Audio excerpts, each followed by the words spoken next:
He is the self-made millionaire that's made it his mission to teach over 250,000 people the financial skills you should have learnt at school. Jamie McIntyre is taking your calls and sharing invaluable money skills, from internet businesses to property investments, share trading to empowering women and youth with market smarts. Take advantage of his worldwide experience and get your questions ready for Jamie McIntyre tonight on Your Money, Your Call on Australia's Business Channel.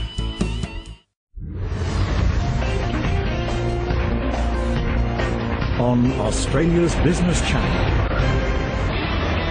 Welcome to Your Money, Your Call. Hi everyone, thanks so much for joining me for tonight's edition of Your Money, Your Call. I'm Nina May. Well, joining us for the first time this evening is Jamie McIntyre, who's the CEO and founder of 21st Century Education. Jamie is an entrepreneur, investor, author and self-made millionaire who's made it his mission to teach people financial skills that he believes should have been taught in school. Be interested to find out what they are. 8 steps to getting started. Jot this down very quickly. Now, this is something to always come back to, even if you're already an advanced investor, how you can use these 8 steps to access even more money. The first way, even if you had to save your way, even just start saving. Some of these strategies you're going to learn, even if you have to start with no money and save it to get started, then it's still, it doesn't take that long. So you could save some more money too. You could sell something. So some people, I know my brother-in-law did this as a strategy. He's a very successful options trader. But he started many years ago and had a garage sale. Had no money, had a garage sale, sold some stuff and put that into the market and got started. Started a successful career by doing that. So, I mean, sell something. Maybe you have a spare car, spare furniture, spare boat, spare spouse, spare kids, whatever you can sell and cash in, okay? So, 3 is your tax money. There's many legal ways to minimise your tax in this country. And the great thing about investing is that it can be a great tax benefit as well. It's not the primary reason you invest, but it's an additional benefit. Okay, so a lot of you, if you're paying a lot of tax, by investing, the government's going to pay off some of your properties and even share portfolios, etc., if you do it correctly. 4 is increase your income. Number 5 is OPM. What's OPM stand for? Okay, it's not Afghanistan, it's other people's money. Okay, so OPM, in other words, the concept, let me give an example of that. Let's say you were saving, $100 a week. That's what, $5,200 a year? And let's say you wanted $20,000 to put into an investment strategy. That's going to take you, what, 4 years to save up. So you might be 4 years before you have 20 grand there to put into a particular investment. What you could do is you could get a $20,000 personal loan as an example, straight away, as an example. And that might cost you about $100 a week to pay off. So what you're saving just goes into paying that off. Makes sense? But what it gives you is $20,000 from day one to invest in a particular strategy.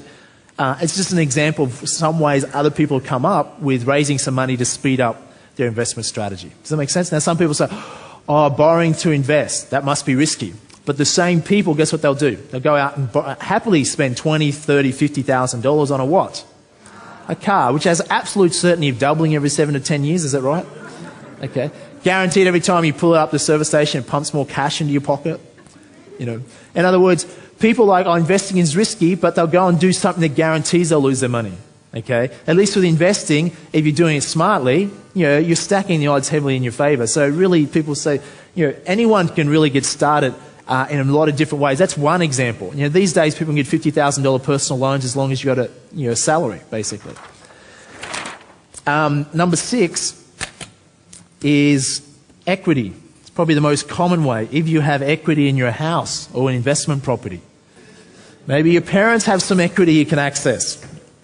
And, draw down your inheritance early. Don't wait till they die. No, I'm just kidding. But, let's face it. Do most parents want to help their children? Yes or no? Number 8 is superannuation.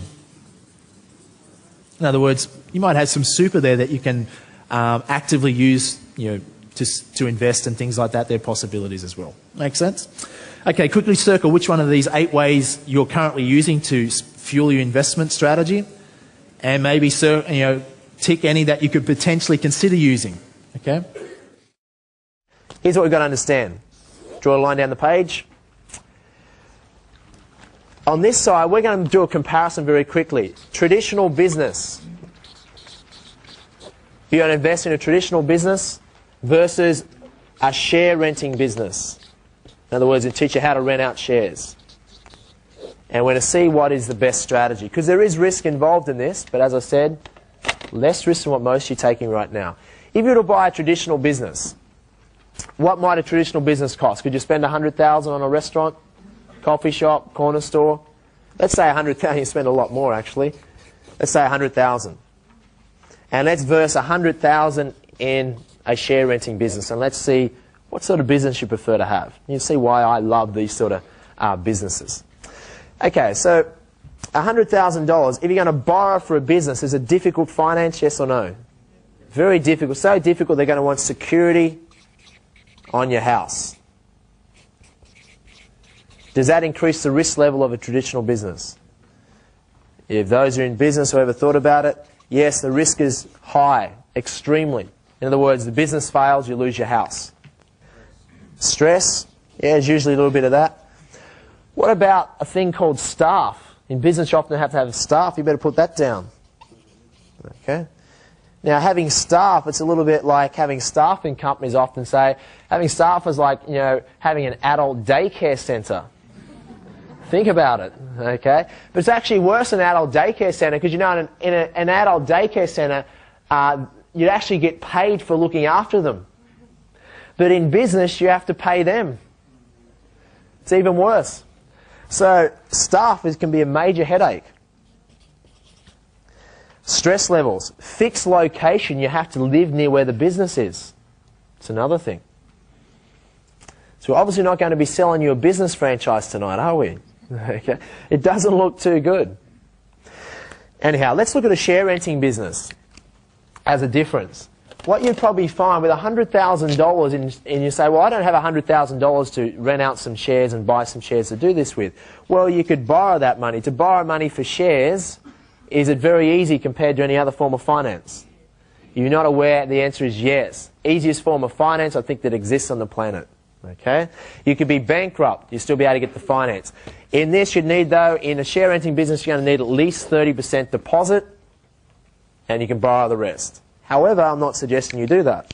I'm suggesting you probably, if you're going to borrow to set up a business like this, that you put in 50% deposit and you borrow the 50.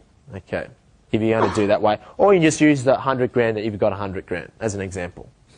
But getting finance is easy. Will they want security against your house? Yes or no? No. Bonus. Less stress. The only security they want is the shares you're buying in the first place. Obviously, they have more value than a business. Can you liquidate your share renting business in 30 days or less? Yes or no? You can get rid of it and you cash it in. Get your money back in 30 days or less. Okay? Traditional business, try and sell it in 30 days or less. Not much chance. In 3 years or less. Not much chance. Okay? For the money you put into it, you can lose a lot of money in those things. You can also make money, but it's much higher level risk. Liquidity is good. Lifestyle is great. Does it take 6-7 days a week to manage this sort of thing? No, it takes about 5 minutes a month. Literally. You can narrow that down to about 30 seconds after a couple of months. All is a phone call. Do you have to live near where you work? No, you can live anywhere in the world. In other words, you could be laying on a Hawaiian beach, make a phone call back to your broker, and that's your month's work's done. You can stay holidaying for another month.